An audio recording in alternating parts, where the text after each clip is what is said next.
ultimately the most important thing, ultimately the only thing that's actually going to move the needle forward in anything that you do in your life is action.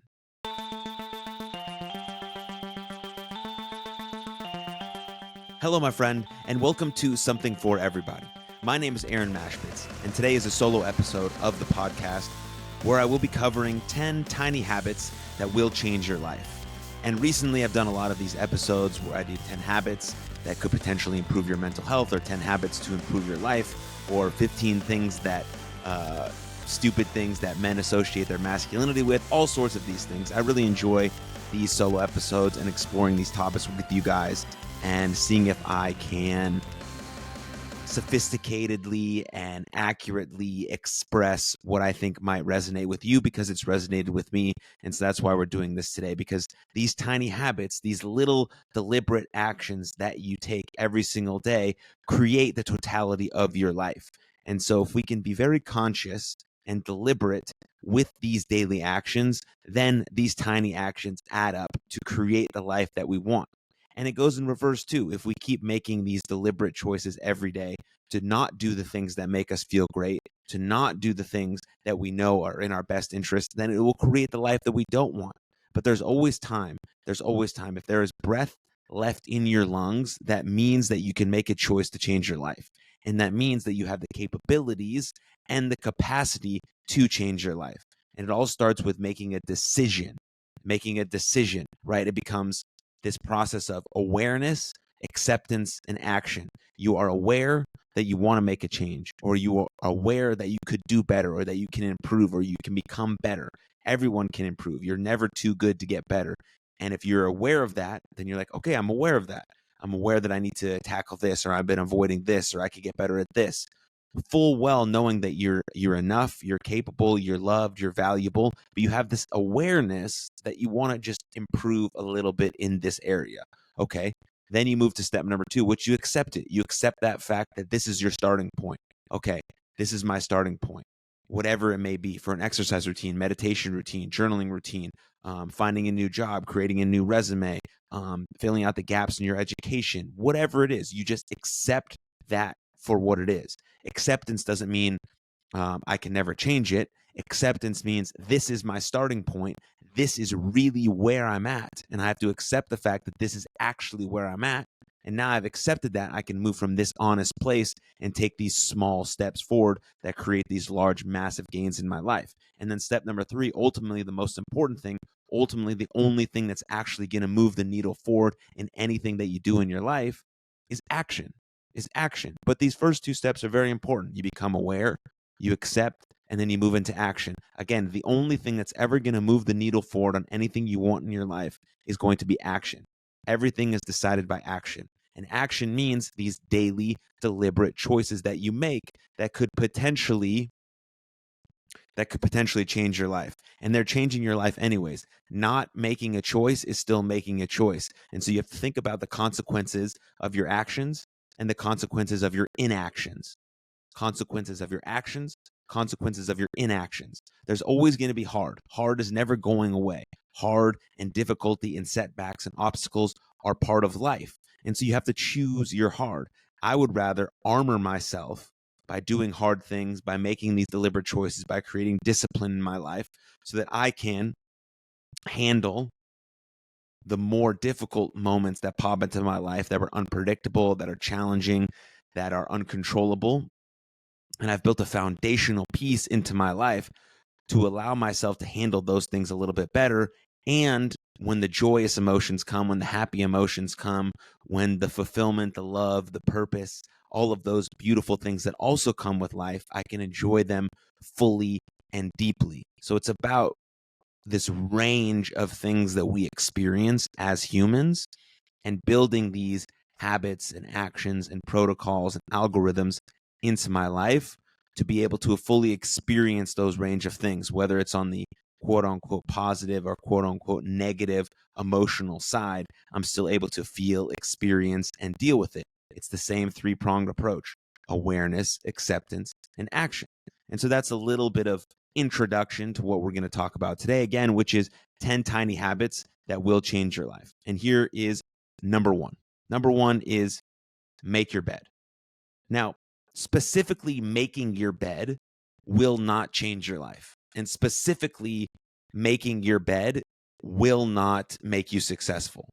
But it's the idea of making your bed. It's the idea that every morning you are disciplined enough to commit to this action. It's the idea that you can create a habit. It's an idea that you are the type of person that can wake up in the morning on time when they said they were going to wake up, get out of bed, and make your bed. So you can complete and accomplish the first task you said you were going to do. So you built a reputation in yourself. You create a self-image that you are the person you say you are. It's not specifically about making your bed. It's about the action and the discipline that you're creating into your life that allows you to be the person who says and does the things they say they're going to do. And so it's also a beautiful way to accomplish something right off the bat. Right off the bat, to say that, what if you have an absolutely dog shit day where everything goes wrong, nothing goes right, it's all fucked? That's potentially can happen. It happens to all of us all the time. You get a flat tire, you're late to work, you get fired from your job, someone passes away, you get sick, you throw up, you eat something bad, you lose your wallet, you lose your phone gets cracked, all of this stuff, right? And then you get home at the end of the day thinking, oh, man, fucking tough day. But then you look at your bed and you see that you actually accomplished something today, regardless of how bad today was. You woke up and you committed to something. You woke up and you said, I'm going to make my bed today because I'm a disciplined person and I'm the type of person who does that. Then we go throughout our day and we have all these unpredictable, uncontrollable setbacks and challenges happen. But then we walk back into our house at the end of the day and we feel just a little bit accomplished because we did that one thing right in the morning off the top of the bat. That's why having an AM routine is important for those sort of same type of things. Now, again, making your bed specifically will not make you a millionaire, but the practices and the discipline that a person who does make their bed every morning has are the same type of qualities and consistency that is required to be a quote unquote successful person. So that's number one.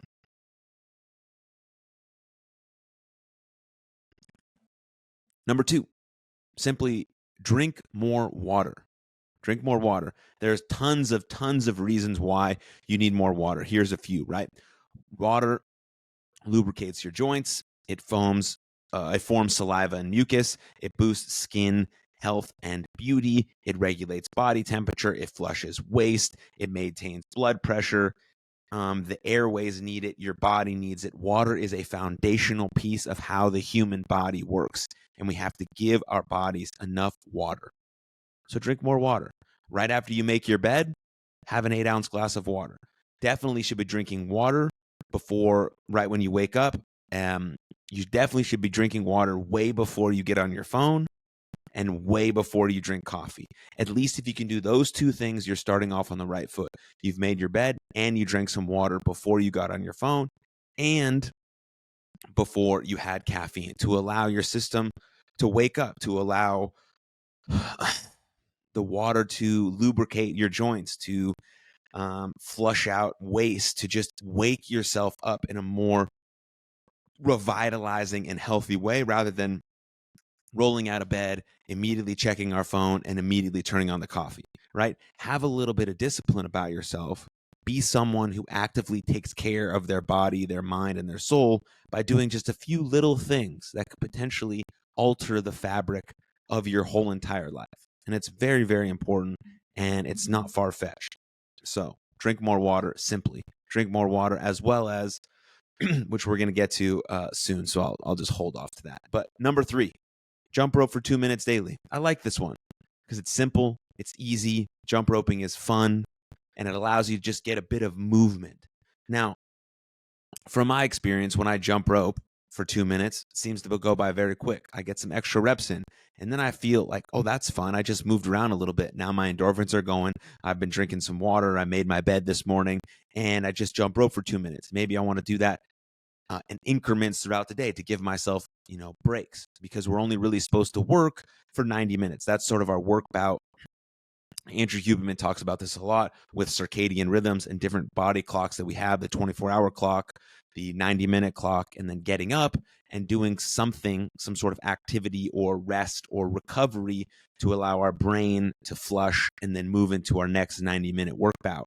And doing a jump rope during that time is awesome, or jumping jacks, or going for a walk, or having non-sleep deep rest. But I think jumping rope for 2 minutes daily is something that could change your life, because it allows us to get our feet moving, coordination, balance, which are all really important things for sort of the longevity of our life. You can listen to Dr. Peter Attia and Dr. Kelly Starrett talk about that in their new books about balance, how important it is, stability and mobility for longevity, as well as like muscular strength and muscular density. But just adding some sort of jump rope routine in there, and jump rope is fun, and you just like, you can get creative with it. You get some bonus reps in. You can do it as your break in between your workouts. You can do it to get your brain refreshed again. You can use it while you're breathing. Like, you can knock out a couple things at once. I think just jumping rope is really fun, and it's something that I encourage you to try. And you might not be good at it at the start because it's hard. Jumping rope is hard, but give it a try. See what you can do. See how good you can get at it.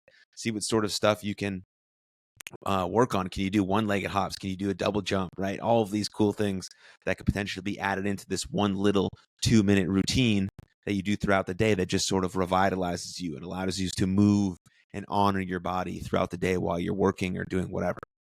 Number 4, go outside. Very simply, spend some time outside. Touch some grass, as Brett Cooper would say. But yeah, really, go outside. Honestly, feel the fresh air, breathe in the fresh air, get some sunlight.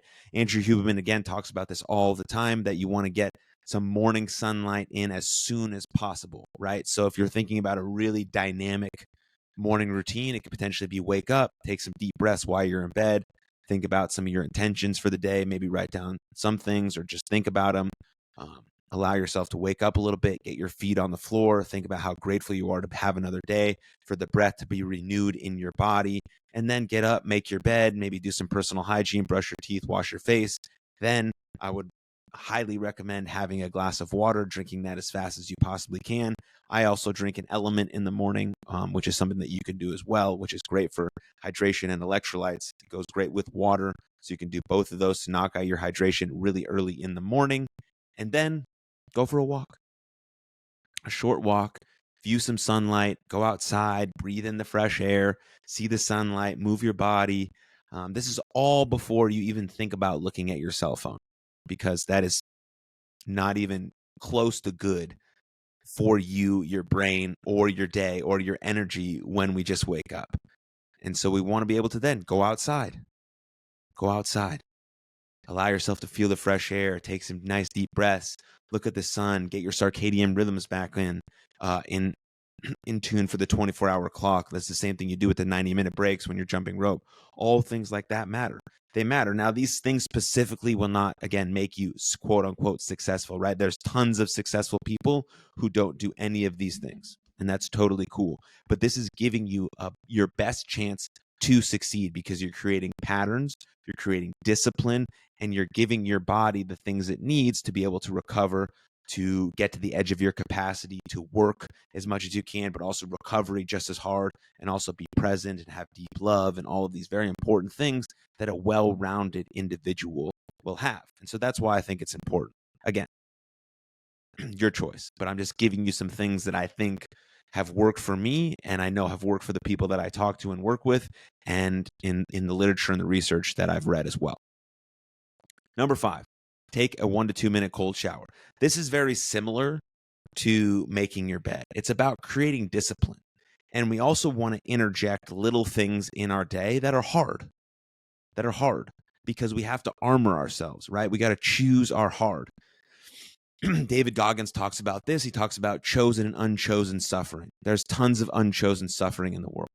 Tons. All of us will go through things that are not our fault, that we didn't ask for, that are uncontrollable, that are unexplainable, horrible things. Suffering exists in the world today, and so do evil people, and so do evil things. That's unchosen. But what about chosen suffering? I don't know if I love the word suffering, but doing things that are hard. And one is taking a 1 to 2 minute cold shower. Another is making your bed. Another is getting morning sunlight. Another is drinking water. Another is doing jujitsu or workout or jumping rope every day, right? Or reading 10 pages in a book or running or whatever it is. Choose your hard, because you're armoring yourself. You're armoring yourself for when the inevitable setback, challenge, or obstacle comes into your life. You know that you've been through the suck before and you can overcome it again. Yes, it might take time and patience and grace and kindness and support and help, but you individually have the hope that things will get better and you can get through this. That's because you've built this into yourself. You are creating an undeniable stack of proof that you are who you say you are.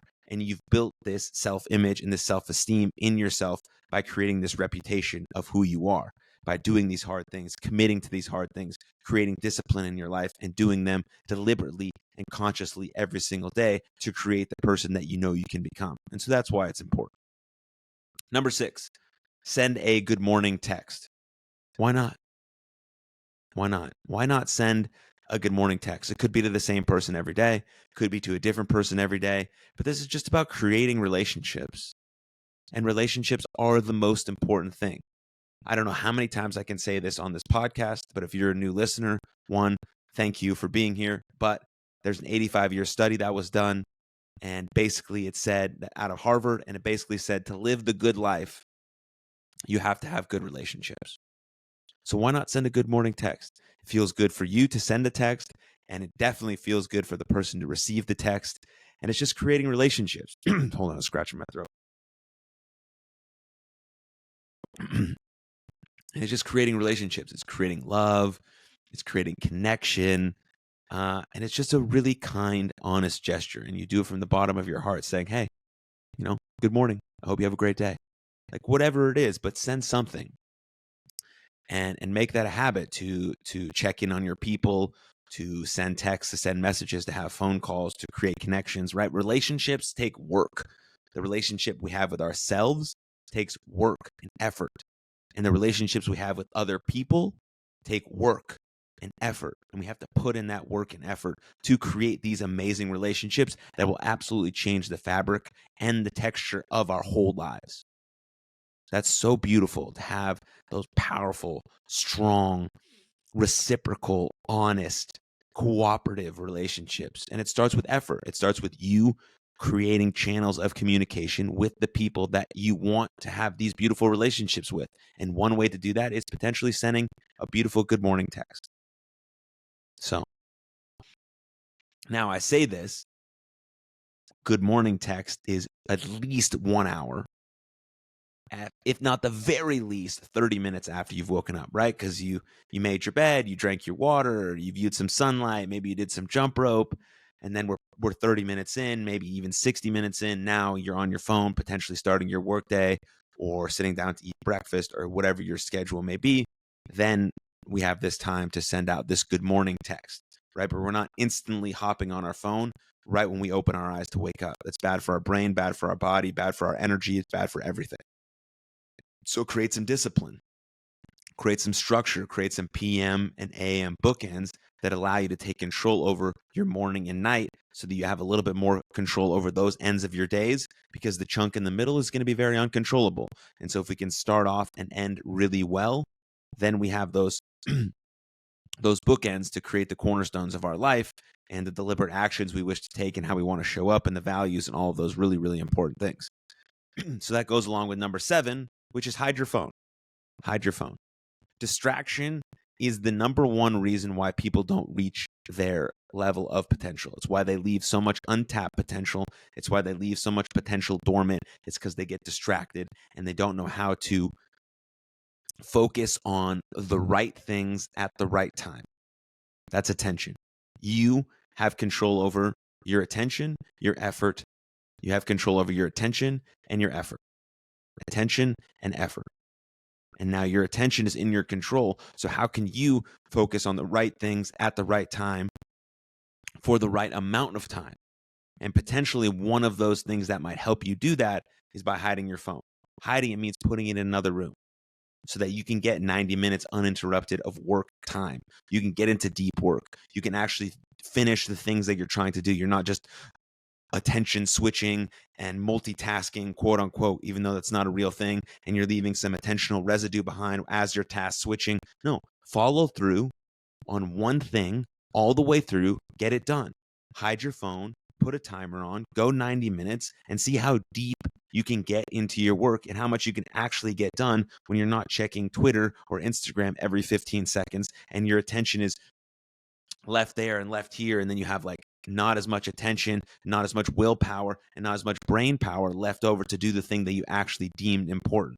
Okay, what's your most important task? Knock it out, and then go down that list. Hide your phone, put it away, shut off your notifications, go on airplane mode, do things that allow you to get less distracted so you can get more done in also a shorter amount of time because you're more focused, because you have control over your attention and your effort. You have control over your attention and your effort. So your attention is focused on the one thing that you think is the most important thing you're doing in that moment. And your effort is fully there, giving your best effort while you're in that work bout. And that's extremely important. And that comes with just putting away your phone or getting less distracted or finding ways to refocus over and over again or finding ways that allow you to focus on the thing that is right in front of you so you can get it done, you can get into deep work, and that teaches you then how to get into deep love, which is just as important as deep work, if not more important, right? We want to go deep, stop doing all the shallow work that takes you way longer than it could have when you can work less hours and do even better work because you're not as distracted, because you put those distractions away, you've moved them away. It's very important to understand that, to be able to focus your attention on the right things for the right amount of time. Very, very, very important. And it's one of the key factors in creating the life that you want, is how you control your attention and your effort, because those two things are fully under your control, and we have to focus on the things that are fully under our control.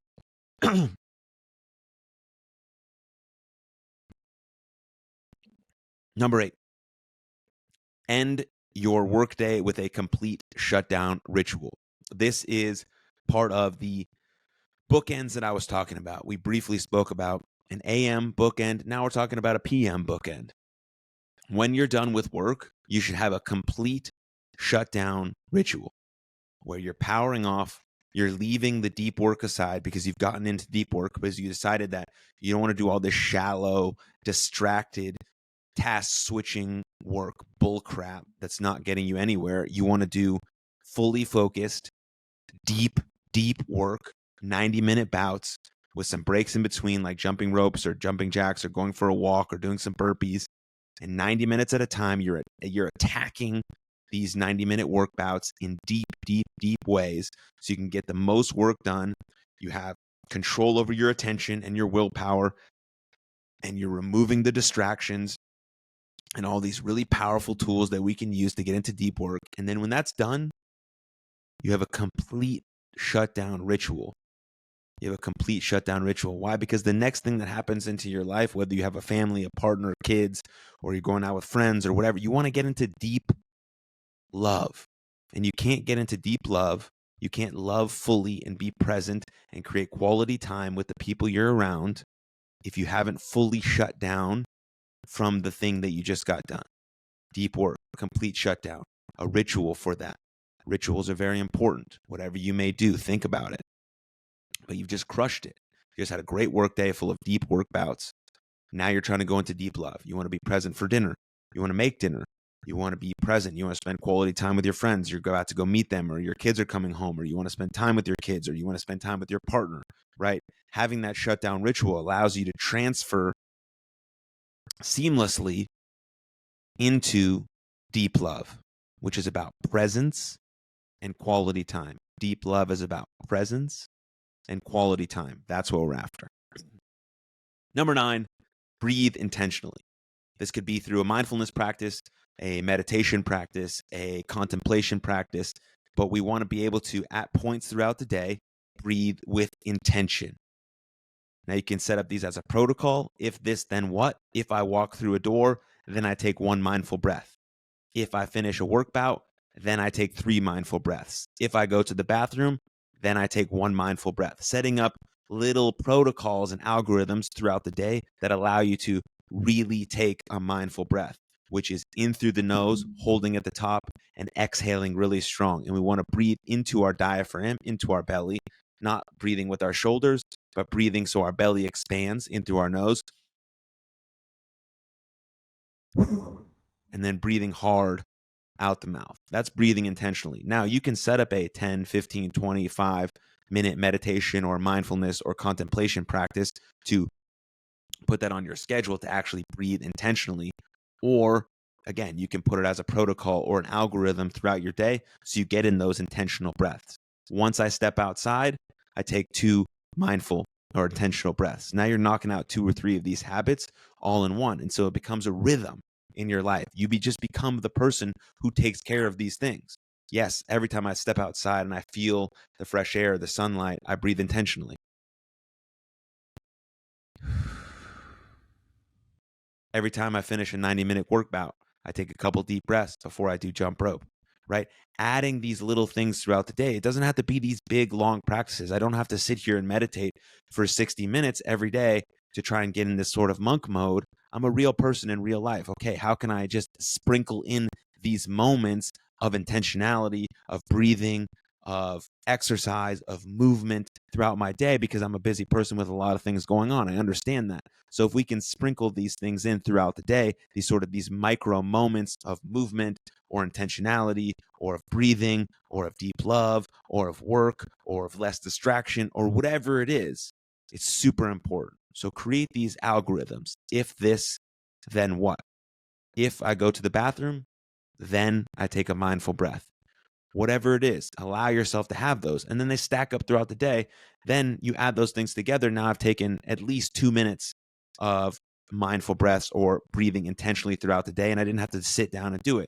Now, when it starts to become a habit and a ritual in your life, maybe you do want to add a thing where you sit down for 5 to 10 minutes to sit with your thoughts and to sit with your breath and to connect to your life force.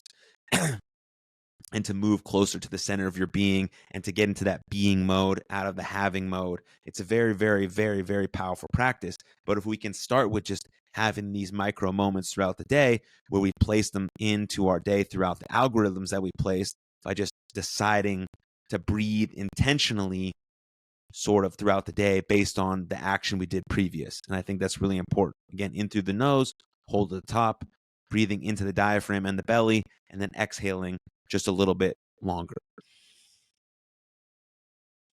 And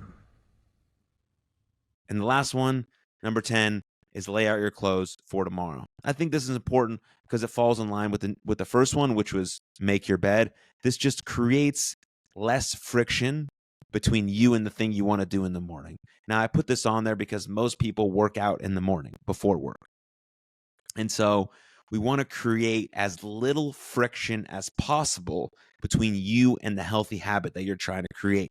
That's why we're trying to make these habits too small to fail. And so if I already set my clothes out the night before, when I wake up, I see them. I'm like, oh, yes, I told myself I was going to work out today. That's why I'm waking up at this time to get my workout in. Now I get out of bed, I make my bed, and my clothes are already right there. I don't have to get them. I don't have to decide what I'm going to wear. I don't have to utilize that willpower or that brain power to decide, I didn't put them out, so I'm just not going to go. Put them out the night before. Make those decisions the night before, okay? You don't have, you want to buy your willpower, you want to buy your willpower at the store, which means if you don't want to eat certain foods, don't buy them at the grocery store so you don't have them in your house. Same thing with this. Buy your willpower the night before. Put out your clothes. Put out everything you need for going to the gym or doing whatever you're about to do so that you don't have to negotiate with yourself. It's there, you get it done, and you do it. Just like making your bed or drinking water or viewing morning sunlight or not using your phone, 60 minutes or 30 minutes after you wake up. All of these things. So you want to create as little friction as possible between you and the good habit you're trying to create. And that goes in the opposite direction as well. If you're trying to remove or stop doing a thing that you know is bad for you, you want to create as much friction between you and that thing as possible, right? If I want to use my phone less, well, I'm going to put it in a lockbox that's in my back closet on the top closet. So when I'm thinking about, I really want to use my phone, but do I really want to walk down the hallway, grab the key, bring the box down, unlock the key, and then look at my phone? Maybe the answer is yes, but at least you've created some substantial friction between you and the thing that you want to remove. And so it's less likely that you're going to do it as often, and then you just go from there. And so when we're trying to commit to doing a healthy habit or creating a new habit that's too small to fail, we want to remove all the friction so that we know that we don't have to negotiate with ourselves when we try and do that thing, and we just do it and do it and do it and do it and do it. And then it becomes part of our fabric of who we are. And we just naturally do it. We just naturally make our bed in the morning. We naturally drink water. We naturally, put our phone up and get less distracted and have deep love and deep work. And we have PM and AM bookends. And we have all of these things that are algorithmic in our lives. If this, then what? We breathe intentionally and openly. We go outside. We jump rope. We do all of these things that we know are beneficial because we've created each of these habits individually, and we started too small to fail, and we built from there. We weren't in a rush. We know that we have time, and we're trying to create ourselves into the best version of ourselves that we possibly can, and we're trying to create the best lives that we possibly can, where we are capable and competent and confident and resilient and hopeful and optimistic, and we live by our values and our first principles. And we've built this way into our life by first consuming best practices, becoming aware, accepting where we are, and then ultimately the only thing that actually moves the needle forward, like I said at the beginning of this episode, is action. And that's what this is all about. That's why I'm giving you these 10 tiny habits, because they resonated with me.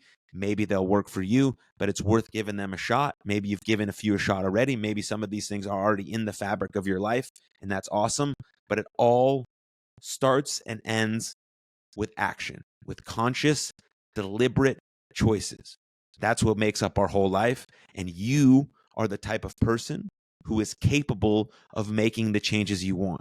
You are capable of creating the life that you want. I believe in you, and I hope you believe in you too. Now it's time to get to work. Thank you for tuning into this episode. I appreciate you very much, and I'll see you guys next time. Cheers.